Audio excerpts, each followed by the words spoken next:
Bonjour. À la fin des années 1990, je me souviens plus exactement quelle année, avec mon épouse, nous avons été en France. Et un dimanche, j'étais à Paris, j'ai réussi à trouver l'adresse et le temps d'aller à l'Oratoire du Louvre. Et je me suis dit, ah, me voilà dans un des grands lieux du protestantisme français. Et c'était le dimanche de Trinité. Je me dis, ah, je vais être nourri, ça va être merveilleux, je vais vivre une expérience extraordinaire. Je me suis présenté là.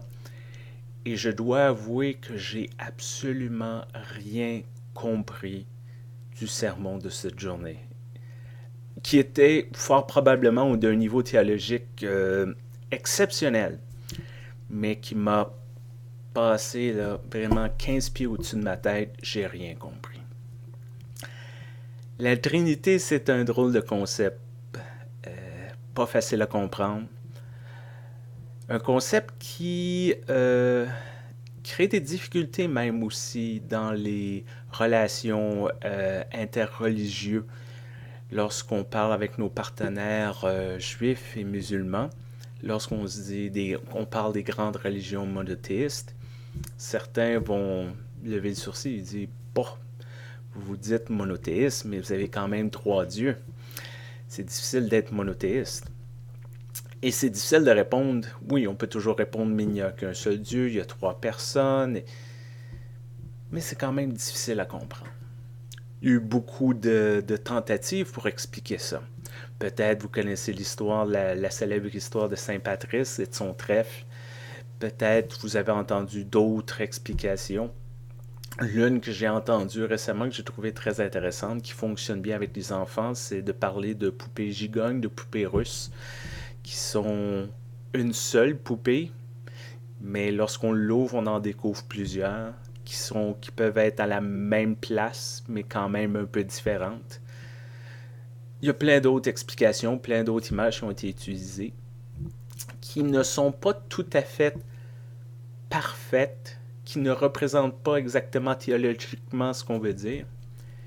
Mais peut-être que la Trinité, c'est un de ces concepts qui est important, mais qui mérite d'aller au-delà de ce détail, puis d'essayer de voir comment ça fonctionne, puis comment que Jésus peut être en relation avec Dieu, puis comment Jésus peut être en relation avec l'Esprit, puis l'Esprit avec Dieu, puis est-ce qu'il y a quelqu'un de plus important, ou est-ce que l'Esprit procède par Dieu ou par Dieu et Jésus?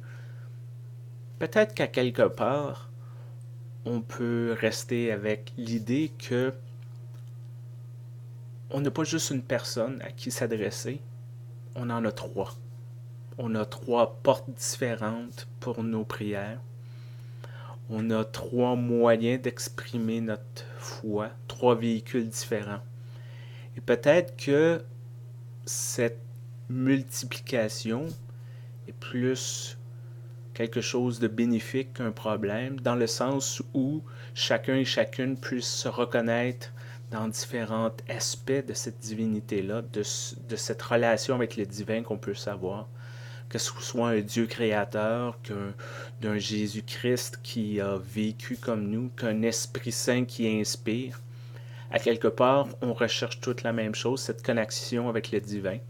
Et peut-être que ces différents véhicules-là nous permettent de connecter. S'il y a une diversité d'êtres humains sur Terre qui veulent connecter avec le divin, pourquoi qu'il n'y aurait pas une diversité de portes d'entrée pour permettre de connecter? J'espère que cette semaine, vous allez être capable de reconnaître cette diversité-là, reconnaître la présence du divin autour de vous et de reconnaître que chacun et chacune ont leur façon de connecter et qu'il n'y a pas nécessairement une façon meilleure que les autres. Elles ne sont que différentes. Et dans le fond, c'est le résultat qui compte. Bonne semaine, portez-vous bien. À très bientôt.